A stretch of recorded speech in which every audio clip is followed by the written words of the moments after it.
Hi dear students, नमस्कार। Welcome in your my channel. बच्चों, इससे पहले हम पढ़ रहे थे मानव कार्य की फर्स्ट, जिसमें हमने पढ़ा मानव का अध्यावरणी तंत्र, मानव का पाचन तंत्र, श्वसन तंत्र, उत्सर्जन तंत्र। ये आते हैं मानव कार्य की फर्स्ट में। ओके, जिसमें से मानव अध्यावरणी तंत्र हटा दिया गया है। मैं एक बार देख लेता हूँ सिलेबस को। जिस जैसे जैसे वो हट रहे हैं चैप्टर, वो आपको नहीं पढ़ाए जाएंगे, और जो पढ़ा दिए गए यूट्यूब पे आपने पढ़े हैं उसकी सी इन्फॉर्मेशन आपको दे दी जाएगी, जिससे आप उसको न पढ़ना। अब चल रहा है मानव कार्य की सेकंड। मानव कार्य की में सेकंड में आते हैं संवेदी अंग। संवेदी अंग होते हैं आँख, नाक, कान, त्वचा, जीभ। ये होते हैं संवेदी अंग। तो इससे पहले मैंने आई का कंप्लीट टॉपिक डाल दिया संवेदी अंग। वो संवेदी अंग वाला चैप्टर कंप्लीटली हट गया, आप उसको न पढ़ें। इसके बाद में आता है जनन तंत्र, मादा जनन तंत्र, नर जनन तंत्र। और अपनी बॉडी के अपना जो विकास होता है, डेवलपमेंट होता है धीरे धीरे फर्स्ट स्टेज से, जैसे शुक्राणु, युग्मन, जाइगोट, मोरला, ब्रास्टूला, गैस्ट्रोल, ये अवस्थाएं होती हैं। उन अवस्थाओं से होते हुए हम कंप्लीटली जीव बनते हैं, हमारा संपूर्ण बॉडी का विकास होता है, वो हमें पढ़ना होता है। अब हम मानव कार्य की सेकंड में पढ़ते हैं। एक तो संवेदी अंगों के बारे में, तंत्रिका तंत्र के बारे में। ये चैप्टर मैंने करवा दिया तंत्रिका तंत्र वाला। संवेदी अंग के बारे में आपको नहीं पढ़ना है, उसे हटा दिया गया है। जनन तंत्र के बारे में पढ़ना है, और भ्रूणीय परिवर्धकी के बारे में, यानी भ्रूण का परिवर्धन कैसे होता है। मानव कार्य की सेकंड में आज हम पढ़ रहे हैं मानव जनन तंत्र। मानव जनन तंत्र, मानव जनन तंत्र पढ़ते हैं तो इसमें अपने को जनन के बारे में कुछ इंट्रोडक्शन होना चाहिए। जनन क्या होता है? जीवों में संतान उत्पन्न करने की प्रक्रिया को ही जनन कहते हैं। संतान उत्पन्न करने की प्रक्रिया जनन कहलाती है। संतान उत्पन्न कर दिए वो कहलाएगी जनन। जैसे नीम का पौधा है, नीम के पौधे से नीम का पौधा है जन्म लेगा, नीम का पौधा है जन्म लेगा, नींबू का तो नहीं लेगा। गाय से गाय का बच्चा। ओके, ऐसे जो जीव है उसे वो ही बच्चा जन्म लेता है, वो हो गया संतान उत्पन्न करना। तो हम देखते हैं मानव है तो मानव से मानव के बच्चे होंगे, ऐसा तो होगा नहीं मानव के अलावा गाय के बच्चे हो जाएंगे मानव के। तो संतान उत्पन्न करने की प्रक्रिया जनन कहलाती है। प्रत्येक जीव अपनी लाइफ साइकिल में जनन करता है, जनन करता है, अपनी पीढ़ी को बढ़ाना चाहता है। कोई भी जीव देख लो आप, छोटे से छोटे जीव से लेके बड़े से बड़े जीव, चाहे वो थल पे रहता हो, चाहे जल में रहता हो, चाहे स्थल पे रहता हो, कोई भी जीव हो अपने संतान उत्पन्न करके अपनी पीढ़ी को बढ़ाता है। क्यों बढ़ती है? वो होता है जनन के कारण। स्पेशली हम मानव में देखेंगे, पर आप एक बार देख लीजिए बेसिक। जनन 2 टाइप्स का होता है। जनन 2 प्रकार का देखेंगे। एक तो होता है लैंगिक जनन, जीवों में लैंगिक जनन, और सेकंड है अलैंगिक जनन। अलैंगिक जनन, लैंगिक जनन उसे कहेंगे जिसमें लिंग, लिंग से क्या बनेंगे? शुक्राणु। देखिए लिंग और लिंग क्या होता है? नर व मादा। नर से बनेंगे शुक्राणु और मादा से बनेंगे अंडाणु। मादा से क्या बनेंगे? अंडाणु। तो ये क्या हुए? युग्मक। क्या बन गए ये? युग्मक। ऐसा जनन जिसमें युग्मकों के द्वारा, युग्मक, शुक्राणु और अंडाणु, उनके द्वारा निषेचन होता है, उसे हम कहते हैं लैंगिक जनन। क्या कहते हैं उसे? लैंगिक जनन। क्या कह देंगे? लैंगिक जनन। ऐसा जनन जिसमें युग्मकों का निर्माण होता है, या ऐसा जनन शुक्राणु या अंडाणु के मिलने से निषेचन होता है, उसे कहते हैं हम लैंगिक जनन। तो ये क्या हो गया? लैंगिक जनन। इसमें युग्मक बन रहे हैं, ये युग्मक शुक्राणु और अंडाणु। बात क्लियर? अब हम देखते हैं अलैंगिक जनन। अलैंगिक जनन में युग्मकों का निर्माण नहीं होता, युग्मकों का निर्माण नहीं होता है। ओके। अब आपको एक बेसिक बात पता होनी चाहिए कि ये युग्मकों का निर्माण तो हो रहा है, पर साथ में क्या होता है कि एक स्टेप बाय स्टेप डेवलपमेंट होता है। स्टेप बाय स्टेप देखे तो जैसे फर्स्ट में क्या थे, युग्मक। युग्मक युग्मक कौन कौन से थे, नर और मादा। इधर नर है, इधर मादा है। ओके। नर से नर युग्मक क्या बनेंगे, शुक्राणु। मादा से मादा युग्मक अंडाणु। शुक्राणु और अंडाणु के मिलने की प्रक्रिया, शुक्राणु और अंडाणु जब ये मिल जाएंगे तो बन जाएगा निषेचन। क्या हो जाएगा, निषेचन। और निषेचन होगा शुक्राणु अंडाणु के मिलने की प्रक्रिया क्या बोल देंगे, निषेचन। और निषेचन के बाद में जब दोनों कोशिकाएं एक जगह जुड़ जाती हैं तो वो क्या बन जाता है, जाइगोट। क्या बन जाता है, जाइगोट। जाइगोट को दूसरा नाम है युग्मनज। युग्मनज जिसमें दो अटैच हो जाएं। तो फर्स्ट में क्या बने, युग्मक। युग्मक के बाद में निषेचन। निषेचन के बाद में युग्मनज या जाइगोट। जाइगोट के बाद में विदलन। विदलन ये फोर्थ स्टेप में। विदलन के बाद में, विदलन के बाद में हो जाएगा जनन स्तर का निर्माण। जनन स्तर विकसित। और जनन स्तर होते हैं एक्टोडर्म, एंडोडर्म और मीजोडर्म। एक्टोडर्म, एंडोडर्म और मीजोडर्म, ये तीनों जनन स्तर बन जाएंगे। यानी अपने जो बाहरी एक्टोडर्म आती है, त्वचा आती है, तंत्रिका तंत्र आता है, ये हेयर रोम्स वगैरह आते हैं, ये किसके अंदर जाएंगे, एक्टोडर्म के अंदर। मीजोडर्म के आ जाएंगे, दो चार तंत्र बता रहा हूँ मैं आपको, याद रखने हैं। जैसे मांसपेशी आ गई, कंकाल तंत्र आ गया, ब्लड वेसल्स आ गए, रक्त परिसंचरण तंत्र। इसी के साथ में एंडोडर्म में आ जाएगा वो पाचन तंत्र और ये श्वसन तंत्र, ये आ जाएंगे एंडोडर्म में। इस प्रकार इन जनन स्तरों का निर्माण हो जाएगा और इसके बाद में कंप्लीटली जीव बन जाएगा। ये क्या बन गया, कंप्लीट जीव। इस प्रकार से कितने चरणों में कंप्लीट प्रक्रिया हुई, एक सीक्वेंस देखे तो फर्स्ट में युग्मक बने, युग्मक बनने के बाद शुक्राणु अंडाणु बने, युग्मकों से फिर निषेचन हुआ, निषेचन के बाद में युग्मनज जाइगोट, जाइगोट में विदलन हुआ, विदलन के बाद में जनन स्तर, जनन स्तर एक्टोडर्म, एंडोडर्म, मीजोडर्म और कंप्लीट जीव का विकास हो गया। ये एक सीक्वेंस है, मानव के जन्म लेते हैं तो एक अवस्थाएं है, इस सीक्वेंस में हमारा जन्म होता है। प्यारे बच्चों, आपको ये क्लियर हुआ होगा। इसके बाद में हम देखते हैं हमारे अंदर कौन सा जनन पाया जाता है, लैंगिक जनन। कौन सा जनन, लैंगिक जनन। क्यों, ऐसा जनन जिसमें युग्मकों का निर्माण हो। नर युग्मक में शुक्राणु सॉरी नर में शुक्राणुओं का निर्माण होता है, मादा में अंडाणुओं का निर्माण होता है। तो हमने परिभाषा में देखा कि शुक्राणु और अंडाणु, ऐसा जनन जिसमें शुक्राणु और अंडाणु युग्मकों का निर्माण होता है उसे हम लैंगिक जनन बोलते हैं। तो मनुष्य में कौन सा जनन होता है, लैंगिक जनन। एग्जाम्पल जैसे मनुष्य, हमें क्या पढ़ना है, मनुष्य में लैंगिक जनन।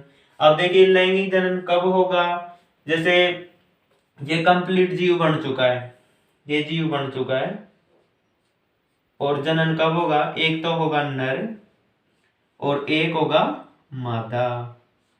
नर भी आप जानते हो, मादा भी आप जानते हो, 12th में पहुंच चुके हो, इलिजिबल हो, उस स्टेज में हो आप, उस स्टेज में हो आप, तो इतना आप सब कुछ जानते हो नर में और मादा में। तो देखिए नर में बनते हैं शुक्राणु,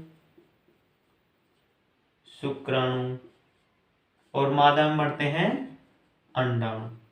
क्या बनेंगे, अंडाणु।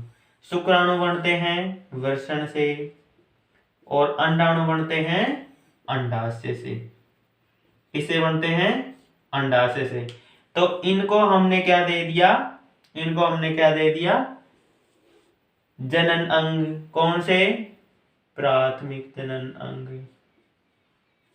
प्राथमिक जनन अंग, ये आ जाएंगे शुक्राणु। वृषण और अंडाशय, वृषण से हार्मोन स्रावित होता है टेस्टोस्टेरोन, और अंडाशय से एस्ट्रोजन व प्रोजेस्टेरोन। ये बेसिक बातें 10th क्लास में भी आती हैं, आप पढ़ के आए होगे, और नहीं पढ़ के आए हो तो इस लेक्चर को लगाना, आप देखना। अब देखो बेसिक बातों में हमने सीक्वेंस देख लिया, जनन देख लिया कौन सा होता है मानव में, शुक्राणु अंडाणु ये युग्मक, इनके बारे में देख लिया, निषेचन की परिभाषा, लैंगिक जनन की परिभाषा देखी, और हार्मोन स्रावित हो रहे हैं ये देख लिया। अब हमें इतना पता होना चाहिए, बेसिक नॉलेज में ये भी पता होना चाहिए, एक होते हैं गौण लैंगिक लक्षण, द्वितीय लैंगिक लक्षण बोलते हैं गौण लैंगिक लक्षण। वो स्टेज होती है लड़कियों में तो 11 से 14-15 वर्ष तक, और लड़कों में स्टार्ट होती है 17-18 से 20-21 वर्ष तक। उस अवस्था में लड़कों में चेंज होते हैं, जैसे दाढ़ी मूंछ होना, आवाज का भारी होना, शरीर का वर्दी सुडौल होना, और लड़कियों में होंगे यही गौण लैंगिक लक्षण, जैसे स्तनों का विकास, त्वचा का तेलीय होना, और शरीर की वर्दी, और आवाज का सुरीली और मधुर होना, ये लड़कियों में गौण लैंगिक लक्षण होते हैं। ये बेसिक नॉलेज कंप्लीट। अब हम देखते हैं 1 by 1 डिस्कस करेंगे नर जनन तंत्र। कौन सा जनन तंत्र देखेंगे? नर जनन तंत्र। ये बेसिक बातें आई हैं, ये आपको आगे तक काम आएंगी जब भ्रूणी विकास पढ़ेंगे। आपके चैप्टर है वो, हटा नहीं है, तो इसमें आप फर्स्ट में तो नर जनन तंत्र के बारे में देख लो।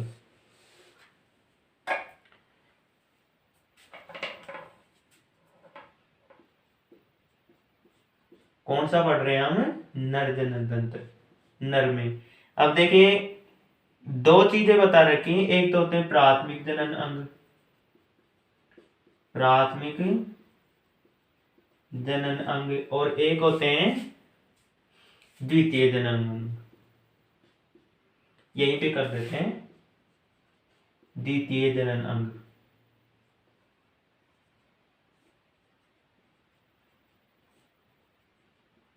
प्राथमिक जनन अंग में आते हैं बच्चों जो अंग जिससे युग्मकों का निर्माण होता है और उससे स्रावित हार्मोन, ऐसा अंग जिससे युग्मकों का निर्माण हो और उससे स्रावित हार्मोन। नर में क्या आ जाएगा? ऐसा अंग जो युग्मकों का निर्माण करता है, वर्षण। क्या हो जाएगा? वर्षण। और वर्षण से स्रावित हार्मोन कौन सा हो जाएगा? हार्मोन टेस्टोस्टेरोन,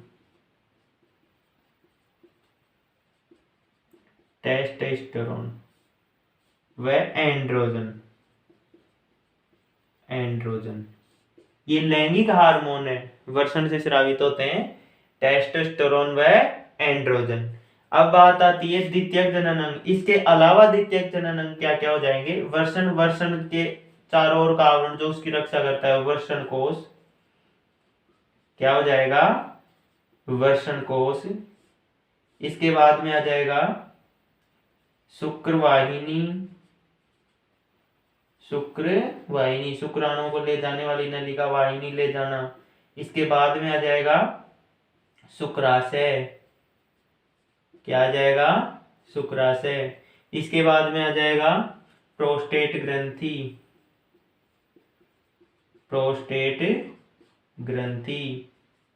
इसके बाद में आ जाएगा सीसन। और एक अंग रह गया, आपको बुक में देख के बता देंगे। वर्षण, शुक्रवाहिनी, शुक्राशय, प्रोस्टेट ग्रंथि, और आ जाएगा काउपर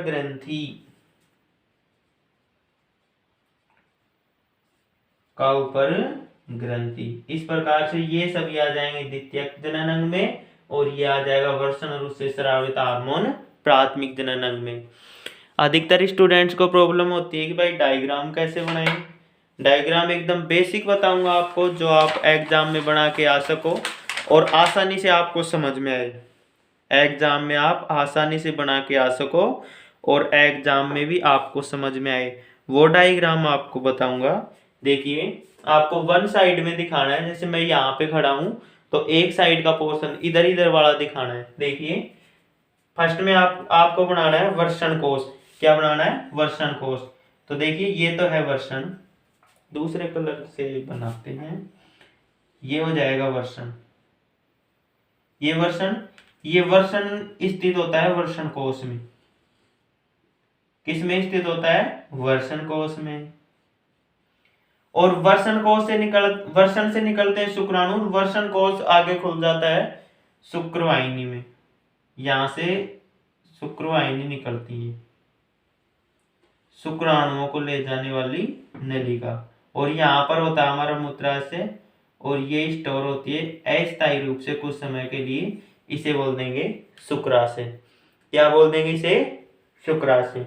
ओके। इसके बाद में आती है प्रोस्टेट ग्रंथि। यहाँ पे आएगी प्रोस्टेट ग्रंथि, और ये आगे खुल जाता है। एक नलिका तो यहाँ से मूत्राशय से आएगी और एक शुक्राणुओं से, तो ये भी इसी में अटैच हो जाएगी। ये एक कॉमन पथ बनाती है शुक्राणुओं के लिए भी, और शुक्राणु के लिए भी कॉमन पथ, और जनन के लिए उसके मूत्राशय यानी मूत्र को एग्जिट करने के लिए। अब देखिए ये तो हो जाएगा मूत्राशय। ओके, ये हो जाएगा शुक्राशय। आशय का अर्थ कुछ समय के लिए अस्थायी रूप से स्टोर हो। मूत्राशय अस्थायी रूप से स्टोर हो रहा था उत्सर्जन तंत्र में, मैंने आपको बताया। शुक्राशय शुक्राणु अस्थायी रूप से कुछ समय के लिए स्टोर होते हैं। यह प्रोस्टेट ग्रंथि, और ये हो जाएगा वर्षण कोश। ये हो जाएगी शुक्रवाहिनी। और ये मूत्र मार्ग, ये आगे सीसन में खुल रहा है, तो आप इसको ऐसे बनाना। ये तो ये लो, इनको सीधा का सीधा आगे निकाल दो। ये मूत्र मार्ग बन रहा है यहां से। ये देखिए यहां पर ये कंप्लीट होता है। ये बन गया सीसन। ये क्या बन गया? सीसन। कितनी बातें क्लियर हुई? तो द्वितीयक जननन में आ रहा है वर्षण कोश, बताया हमने। ये हो जाएगी शुक्रवाहिनी। शुक्राणु को ले जाने वाली नलिका शुक्रवाहिनी आगे जाके खुलती है। शुक्राशय में अस्थायी रूप से शुक्राणु को स्टोर रखता है, और शुक्राशय प्रोस्टेट ग्रंथि, और आगे एक इजेक्टरी डक्ट बनाते हैं। ये आगे मूत्र मार्ग हो जाएगा, और ये कंप्लीट सीसन हो जाएगा। यहाँ पर ये स्टोरी तो होती है भाई नरजनन तंत्र की, ये स्टोरी होती है नरजनन तंत्र की। इसके बाद में हम डिस्कस करेंगे मादा जनन तंत्र। इससे पहले हम इनके 1 बाय 1 इनके वर्क क्या हैं वो भी डिस्कस करेंगे इसे नेक्स्ट वाले वीडियो में। ये अभी तक इतना बेसिक ही था, आप इस वीडियो को देखें। अगर आपको फिर भी कुछ कंफ्यूजन रहता है आप कमेंट करें। इसके बाद में हम 1 बाय 1 इनके जो वर्क हैं उनके बारे में डिस्कस करेंगे। वीडियो को लाइक शेयर सब्सक्राइब करें, कमेंट करें। और डियर स्टूडेंट्स, आप अपनी पढ़ाई जारी रखें। ये चैप्टर आपके 12th में है, इसको हटाया नहीं गया है। इसमें हमने मानव जनन का परिचय पढ़ा, और अब इसके बाद में मानव जनन तंत्र पढ़ चुके हैं। अब हम पढ़ेंगे मादा जनन तंत्र इससे नेक्स्ट वाले वीडियो में, और इनके वर्क्स।